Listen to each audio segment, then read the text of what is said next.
بسم الله الرحمن الرحيم وبه نستعين.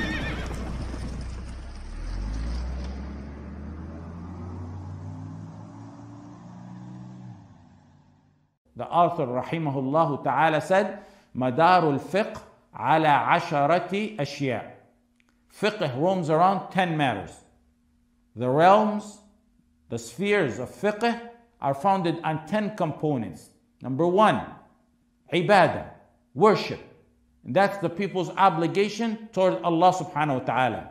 Salah, zakah, hajj, jihad. What's between Allah subhanahu wa ta'ala and the creation. The second is mu'amalat, social dealings among people, like business transactions, buying and selling, matters that pertain to riba. Wajtima'un.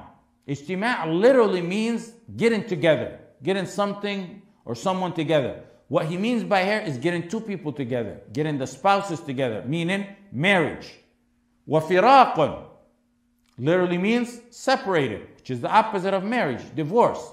Matters that pertain to divorce, and like khulu' or matters that branch off from that.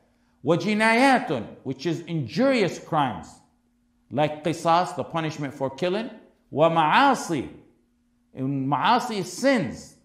What he means here is legal punishments for matters like zina, homosexuality, qadf, drinking, stealing, apostating. Jinayat wa ma'asi. وَاسْتِخْرَاجُ ذَلِكَ. So the seventh one is اسْتِخْرَاجُ ذَلِكَ. اسْتِخْرَاجُ ذَلِكَ literally means taking something out of someone or something. And what he means is matters you go to court for to get your rights out. Matters of witnesses, matters of judgeship. وَأَكْلٌ, which is matters pertaining to eating. وَشُرْبٌ, matters pertaining to drinking. وَقَسْمُ مَوَارِيث, the last one. The summary, it's a summary on the laws of inheritance. Mawarith is the laws of inheritance. Why is inheritance the last? Because it's among the last matters pertaining to one on this dunya. Even after he's buried. Because inheritance comes after one's buried. The family divides the inheritance. So it's matters that come after one is buried. As to mawarith, dividing the inheritance, some separate it and put it in a different separate book. Some combine it with fiqh. Alhamdulillah, here he put it within our book. And it's important to go over it at least briefly for a talib al-ilm. So he can encompass all the ulum pertaining to fiqh. And later on he can expand and learn more details. We do have a series on that, but it's in the old cassette tapes and were not recorded very clear. The 10 spheres of fiqh may be referred to as the major headings of this outline or even the index of the book. The author, rahimahullah ta'ala, broke them down into 10 chapters here. But many other ulama in madhahib divided fiqh in various other ways. For example, the Ahnaf, the fuqaha of the Ahnaf, divided it into 3 categories. Ibn Abdin said the spheres of fiqh are ibadat, worship, mu'amalat, social dealings, and uqubat, which is legal punishments. The Malikiyya, Abu Abdullah al-Kharshi, he divided them into 4.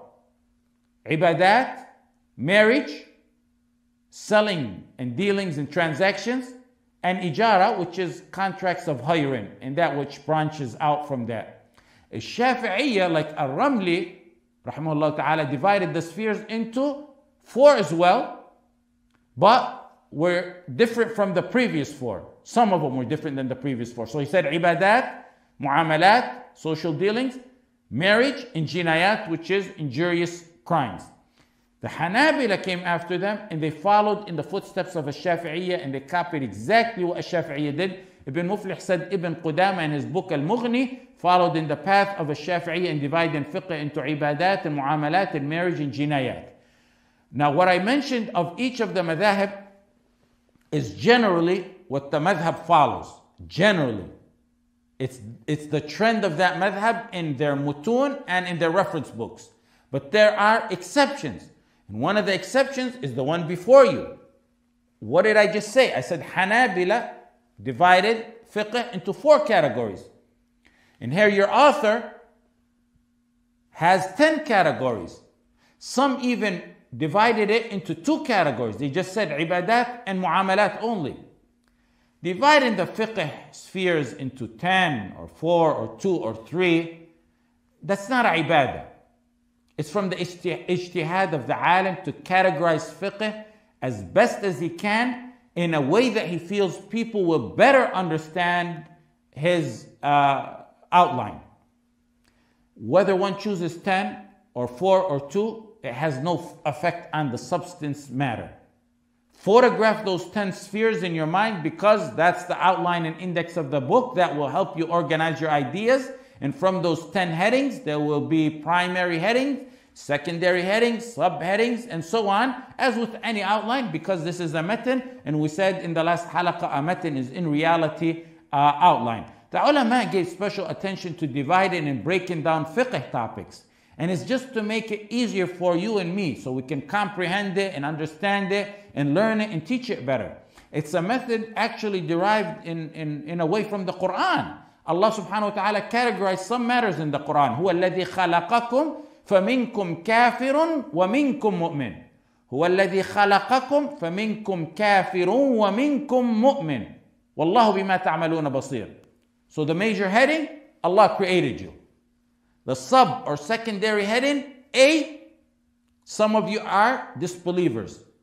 Sub or secondary heading, B, and some of you are believers.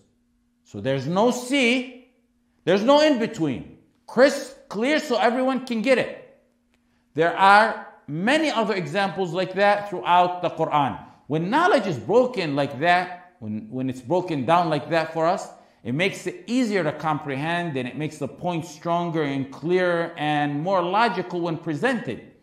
We said these 10 categories or major headings are the main index of the book.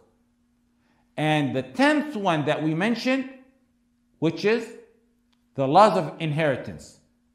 We said the last one, and we mentioned why it's the last one. But if you skim through the book already, or you read it, you really don't have to. You can go along as we teach it. He mentions inheritance as chapter 7. It's not chapter 10. The book ends with chapter 7, the inheritance. There's no 8, 9, and 10. What happened to those 3 chapters? What he did is he combined between marriage and divorce. He put them under one heading, because they're related to each other. So he put them under chapter 3. He combined between jinayat and ma'asi under chapter 4, because they're related. He combined between eating and drinking under chapter 6, and that's where the 3 missing pieces of the puzzle went.